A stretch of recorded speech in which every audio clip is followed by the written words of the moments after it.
முடிச்சிருச்சான். அப்புறம் என்ன, எல்லாத்தையும் பேசி முடிச்சிட வேண்டியதானே? அப்புறம் நீங்க உங்க 2 பேருக்கு ஓகே தானே? அதான். அப்புறம் என்ன, டைரக்டா மண்டபம் தான், மேல தாளத்தோட அமக்கலப்படுத்திடுவோம்.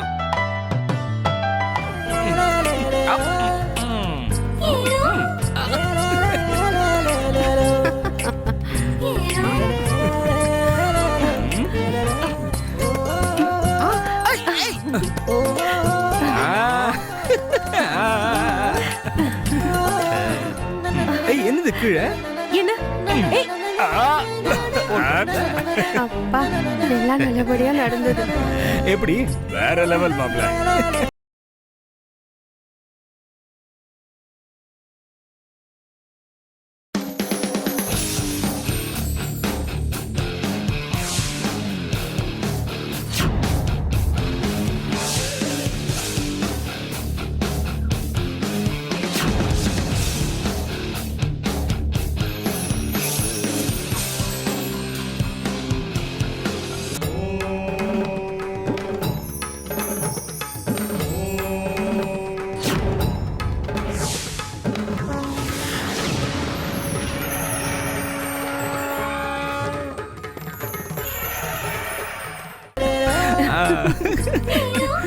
என்ன தங்கமணி, தேங்காய் வாழைப்பழம் கரெக்டா எடுத்துட்டு வந்துட்டேன்.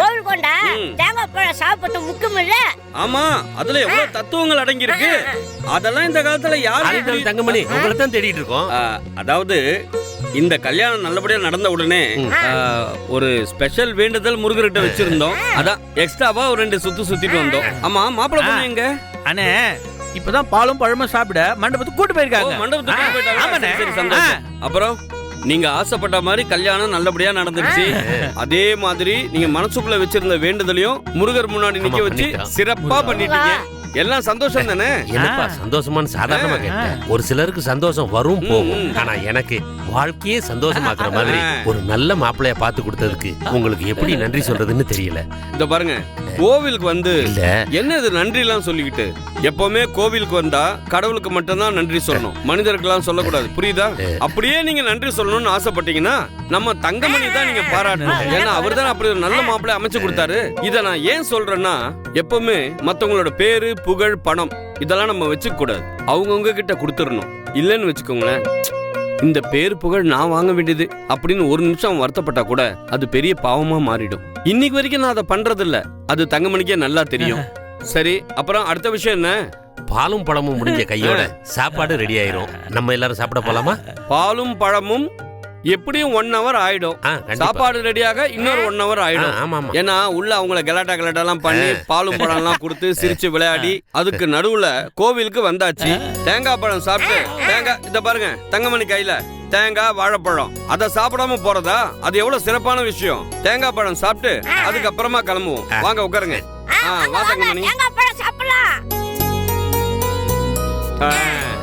தேங்காவை கொடு. உடைங்க. இத நீங்க உடைங்க. எப்படி?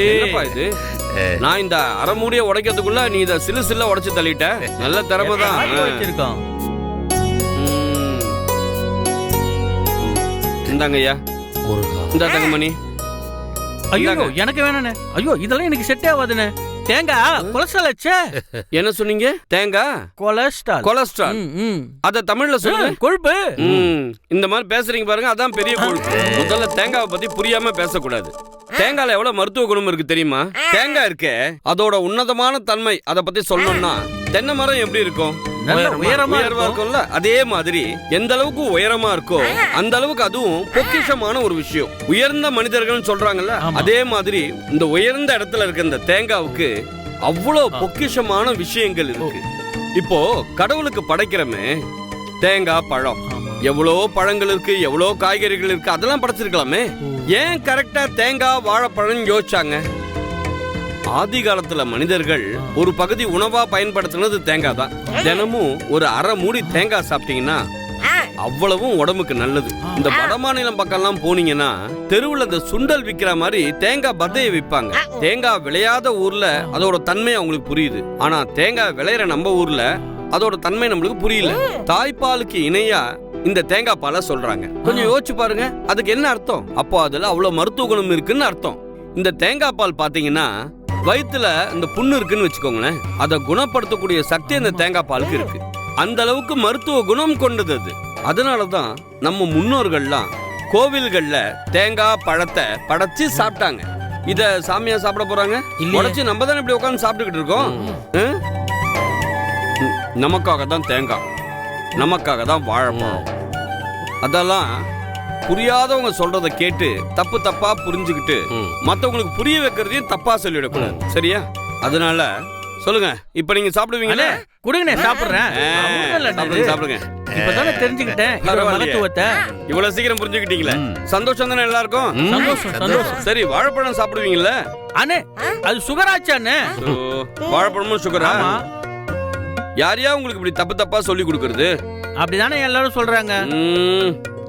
இன்னைக்கு நாட்டுல விஞ்ஞானம் நல்லா வளர்ந்துருக்கு. போங்க, யூடியூப் போங்க, ஆன்லைன் போங்க, போய் எடுத்து பாருங்க, படிங்க. அதுல அவ்வளவு விஷயங்கள் சொல்லிருக்காங்க. அந்த காலத்துல எங்களுக்கு சொல்றதுக்கெல்லாம் சித்தர்கள், மகான்கள், யோகிகள் இருந்தாங்க. இன்னைக்கு இருக்காங்களே, அவங்கள போய் நம்ம பாக்குறதுல கேட்டு தெரிஞ்சுக்கிறது இல்ல. அதாவது ஆன்லைன்லயாவது போய் இதுக்கான மகத்துவங்கள் என்ன, இதுல இருந்து என்ன தெரியுது, என்ன கிடைக்குதுன்னு தெரிஞ்சுக்கிட்டு தேடி கண்டுபிடிச்சு தெரியாதவங்களுக்கு சொல்லுங்க. நீங்களும் அதை கடைபிடிங்க. தேங்காய் பால் சாப்பிட்டா வயிற்றுல இருக்க புண்ணெல்லாம் சரியாகுதுன்னு சொன்னேன். இப்போ வாழைப்பழம் சாப்பிடுறதுனால ஜீரண சக்தி நல்லா இருக்கு. அப்ப என்ன ஆகுது? ஜீரண சக்தியும் வயிற்றுல இருக்கிற புண்ணும் சரியாகும் போது அது மருத்துவமாவே நம்ம உடலுக்கு நல்ல விஷயமா அமையுது. அதாவது பழனிக்கு போனா பஞ்சாமிர்தம் கொடுக்குறாங்க. அதுல வெல்லமும் இருக்கு, வாழைப்பழமும் இருக்கு, ஆமா, ஏலக்காவும் இருக்கு, பேர்ச்சம்பழமும் இருக்கு. எல்லாமே இனிப்பு, ஆனா உடம்புக்கு ரொம்ப நல்லது. அதெல்லாம் நீங்க புரிஞ்சுக்கணும். எப்பொருள் யார் யார் வாய் கேட்பினும் அப்பொருள் மெய்ப்பொருள் காண்பதற்கு. சிந்திக்கணும் ஐயா, சிந்தித்து செயல்படணும். இந்த தேங்காய் இருக்க, இதோட இந்த ஊற வச்ச வெல்லத்தை போட்டு சாப்பிட்டா அருமையா இருக்கும். அண்ணே, வெல்லம் சக்கரை தானே, சுகர் வராது. ஏங்க, இப்பதான் தேங்காய்க்கு சொல்லி முடிச்சேன், அடுத்தது வெல்லத்துக்கு சொல்லணுமா? சொல்றேன். வெல்லம் இருக்க, அது சூடு, உடம்புக்கு ரொம்ப நல்லது. அதனாலதான் திருப்பதியில லட்டு கொடுக்கறாங்க, அதுல வெல்லம் இருக்கு. பஞ்சாமிர்தத்துல அதுலயும் வெல்லம் இருக்கு. அதனாலதான் கோவிலுக்கு போனா சக்கரை பொங்கல், பஞ்சாமிர்தம் இதெல்லாம் வெல்லம் இருக்குல்ல, இதெல்லாம் மருத்துவம்யா. புரிஞ்சுக்கோங்க, நம்ம முன்னோர்கள்லாம் முட்டாள் கிடையாது. தெளிவா யோசிச்சுதான் நமக்கு புரிய வச்சாங்க. இப்ப உங்களுக்கு புரியுதா? அதனால தேங்காய் சாப்பிடலாம், வெல்லம் சாப்பிடலாம், வாழைப்பழம் சாப்பிடலாம். இப்படி இதெல்லாம் தைரியமா நீங்க சாப்பிடலாம், ஒரு நோயும் வராது. கோவிலுக்கு போனோம்னா கூழ் ஊத்துறாங்கல்ல, அதுல கம்பு இருக்கும், கேழ்வரகு இருக்கும், சாமை இருக்கும். இதெல்லாம் நம்ம ஊர்ல விளையுது. இதெல்லாம் மருத்துவம்பா.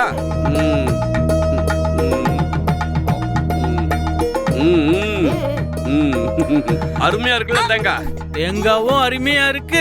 நீங்க சொன்ன விஷயம் அதை விட அருமையா இருக்கு. உண்மைதானப்பா சொன்னோம். இதுல அவ்வளவு மருத்துவம் இருக்குல்ல. ஆமா, உடம்புக்கு எவ்வளவு நல்லது. இப்பதான் புரியுது. புரிஞ்சா சந்தோஷம் தான். எல்லாம் சந்தோஷம் தான். சாப்பாடு ரெடி ஆயிட்டு இருக்கோம், வாங்க போய் சாப்பிடலாம். வாங்க வாங்க போலாம். வாங்க எந்திரிங்க. ஐயா, கோவில்கள்ல தேங்காய், வாழைப்பழம், சர்க்கரை பொங்கல், அதுக்கு பயன்படுத்துற வெல்லம், இது எல்லாமே ஏன் படைக்கிறாங்க, இதோட மகத்துவம் என்ன, மருத்துவ குணம் என்ன அப்படின்னு ஆலினான் அழகுராஜா அவ்வளவு அருமையா சொன்னாருங்க ஐயா.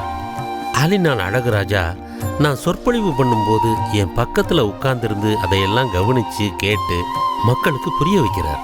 இதனால மக்கள் எந்த அளவுக்கு பயனடைவாங்கன்னு நினைக்கும் போது ரொம்ப பெருமையா இருக்குங்க ஐயா. ஆன்மீகம்ங்கிறது அதுதானப்பா, நல்ல விஷயங்களை நாட்டு மக்களுக்கு புரிய வைக்கிறது. யாம் பெற்ற இன்பம் பெருக இவ்வையகம்னு சொல்லுவாங்க. நம்ம கத்துக்கிட்ட விஷயங்களை மற்றவங்களுக்கு புரிய வைக்கணும். இதுதான் ஆசிரியரோட பணி. அதே மாதிரி தான் ஆன்மீகமும், எல்லாருக்கும் நல்லதையே செய்யணும். ஐயா, அருமைங்க ஐயா. கல்யாணம் நல்லபடியா நடந்தது. அப்புறங்க ஐயா,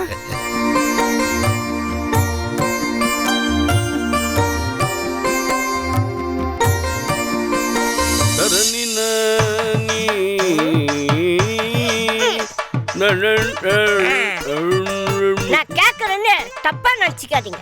ஐயோ, எச்ச பண்ணிட்டேனே. ஏங்க, அறிவு இருக்காங்க உங்களுக்கு? தட்டு முழுக்க இவ்வளவு வெத்தல இருக்கே, நான் ஒருத்தனா இவ்வளத்தையும் சாப்பிட போறேன்? மாடா நானு? எல்லாரும் சாப்பிடறதுக்கு தானே, நீ எடுத்து சாப்பிடு. இதை ஏன் கேக்குற? அது இல்லங்க, சாப்பிட்டு கை கழுவுற இடத்துல வெத்தல் பாக்கு வச்சிருக்காங்களே, ஏன்? கை கழுவுற இடத்துல வெத்தலை அழுக்கா இருக்குல்ல, இத கழுவுறதுக்காக வச்சாங்க. ஏன் இப்படி ஒரு கேள்வி கேக்குற? ஐயோ அது இல்லங்க. அப்புறம் எதுங்க? வெத்தலை பாக்கு போட்டா ம். பல்லெல்லாம் கரையாயிடும், ம், ம், வாய் புண்ணாயிடும், ம். கேன்சர் வரும் சொன்னாங்க.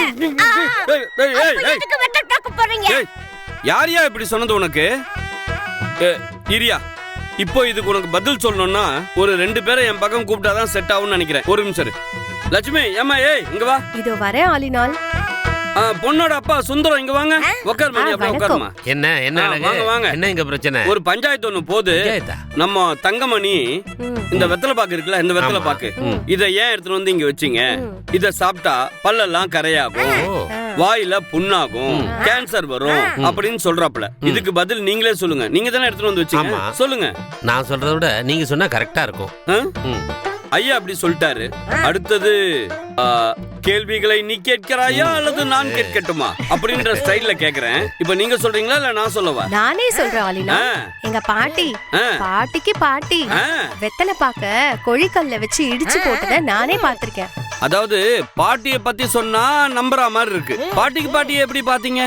பாத்திருக்கேன். 100 வயசு வரைக்கும் வாழ்ந்திருக்காங்களே. 100 வயசு வரைக்குமா? ஆமா. கேட்டுக்கிட்டியா? பாட்டி பாட்டிக்கு பாட்டி ஆ. 100 வயசு வரைக்கும் வாழ்ந்திருக்காங்க. வெத்தலை பாக்க இடிச்சு சாப்பிட்டுருக்காங்க. எப்படி? நல்ல விஷயம். அப்ப நானும் ஒண்ணு சொல்றேன். பாத்தியா, இதான் போட்டிக்கு போட்டின்றது. அவங்க சொன்ன உடனே ஐயாவும் ஒண்ணு சொல்றேன்றாரு. சொல்லுங்க சொல்லுங்க, நல்ல விஷயம் தான். போட்டெல்லாம் அந்த காலத்துல 110 வயசுக்கு மேல இருந்தாங்க. 110 வயசுக்கு மேலயா? அடேங்கப்பா, எப்படி? எல்லாருமே வெத்தலை பாக்கு போட்டுட்டே இருப்பாங்க. இப்ப இருக்கிற பசங்க ம். எதையோ கலந்து போட்டு உடம்ப கெடுத்துக்கிறாங்க. அதையே நம்ம சொல்லணும். என்ன சொல்றதுன்னே தெரியல. இப்ப நீங்க 2 பேரும் ஒண்ணு சொல்லிட்டீங்க, அடுத்து நான் ஒண்ணு சொல்றேன். ஒரு புலவர்களுக்குள் போட்டி இருக்கலாம், ஆனால் சண்டையாக்கி விடக் கூடாது. அந்த மாதிரி நீங்க பாட்டியை பத்தி, அவர் பேரனை பத்தி சொல்றாரு. அடுத்தது இப்ப நீங்க சொல்றீங்களா இல்ல நான் சொல்லவா? சொல்றேன். சொல்லுங்க. அண்ணன் தங்கமணி அண்ணன், என்னம்மா? நான் முதல்ல முழுகாம இருக்கும்போது எங்க வீட்டுக்காரரு, எங்க மாமியாரு, ஓ. எங்க அப்பா அம்மா, எங்க பாட்டி ம். எல்லாரும் என்ன வெத்தலை பாக்கு போட சொன்னாங்க. எதுக்காக? அது ஜீரண சக்தி ஆகணும்ன்றதுக்காக. ஓ, ஜீரண சக்திக்காக. கரெக்டான முக்கியமா பாயிண்ட். அது கூட 3 மிளகு வச்சு போடுன்னு சொன்னாங்க. 3 மிளகு எதுக்கு? அது சளி பிடிக்காம இருக்கணும்ன்றதுக்காக. ம், ம். வெத்தலை பாக்கு 3 மிளகு எல்லாம் வச்சு நான் போட்டேன். ஆ. எனக்கு ஆரோக்கியமா குழந்தையும் நல்லா பிறந்திருக்கு. பிரசவம் சுகப்பிரசவமா ஆபரேஷனா? சுகப்பிரசவம். சுகப்பிரசவம். ஆ. எப்படி? சொல்லுங்க. நானும் நல்லா தான் இருக்கேன். எங்க வீட்ல எல்லாரும் நல்லா இருக்காங்க. நோய் நொடி இல்லாம நல்லா இருக்கும். இதுக்கு என்ன சொல்றீங்க? ஆஹா, அருமை, சூப்பர். வெத்தலை பாக்குள்ள இவ்வளவு விஷயம் இருக்கு பாரு, புரிஞ்சுக்கோ. இப்போ நான் ஒண்ணு சொல்றேன் பாரு உனக்கு. அதாவது இந்த வெத்தலை இருக்க, இது மனிதர்களுக்கு ஜலதோஷம் பிடிக்குது இல்ல, அந்த சளிய அறுத்து வெளில எடுத்துட்டு வர சக்தி உள்ளது. அதுக்கப்புறம் இந்த பாக்கு இருக்குல்ல, பாக்கு, இது ரத்தத்தை சுத்தப்படுத்துது. அதுக்கப்புறம் இந்த சுண்ணாம்பு இருக்கே, சுண்ணாம்பு, இந்த சுண்ணாம்பு இதுல தடவுறமே, இது ரத்தத்தை சூடாக்க கூடியது, ரத்தத்தை சீரா ஓட வைக்கும். இதெல்லாம் இப்படி மடிச்சு இப்படி எடுத்து இப்படி போட்டு மென்னோம்னா உடல்ல ரத்தம் சீரா ஓடும். இது உள்ள போய் மருந்தா மாறி உடலுக்கு நன்மை செய்யுது. ஓஹோ, அருமை, இதுவும் சூப்பர். அழகு. வாதம், பித்தம், கபம், இந்த 3 உடம்புக்காரங்களுக்கும் வெத்தலை பாக்கு அரிய மருந்தா பயன்படுது. எப்படி சொல்ற பத்தியா? அதான், அதனாலதான் அந்த காலத்துல பெரியவங்க எல்லாம் சாமிக்கு வெத்தலை பாக்க படைச்சு, ஆனா சாமி சாப்பிடுமா? சாப்பிட இல்ல இல்ல, அத நம்மளுக்கு கொடுத்து நம்ம உடம்ப சீரா வச்சிருக்காங்க. எப்படி? அதான் சிறப்பு. இப்ப அடுத்தது நான் ஒண்ணு சொல்றேன். சொல்லுங்க. உனக்கு இந்த லிப்ஸ்டிக் தெரியும், லிப்ஸ்டிக் எப்படி இருக்கும்? சூப்பரா இருக்கும். எங்க போடுவாங்க? போதும் போதும் போதும், ஆக்ஷன்லாம் வேண்டாம். ஒரு மாதிரி இருக்கு. அந்த லிப்ஸ்டிக்க இந்த காலத்துல போட்டுக்கிறாங்களா கலர் கலரா, அது அவ்வளவும் கெமிக்கல், ரசாயனம், உடலுக்கு அவ்வளவும் கேடு. ஆனா அந்த காலத்துல இயற்கை லிப்ஸ்டிக்கா வெத்தலை பாக்க தான் பயன்படுத்தினாங்க. கொட்டப்பாக்கு கொழுந்து வெத்தலை போட்டா வாய் சேவக்கும் பாடினாங்கல்ல, அந்த மாதிரி இந்த லிப்ஸ்டிக் மேட்டர் மட்டும் கிடையாது. ஒரு முக்கியமான விஷயம் இருக்கு.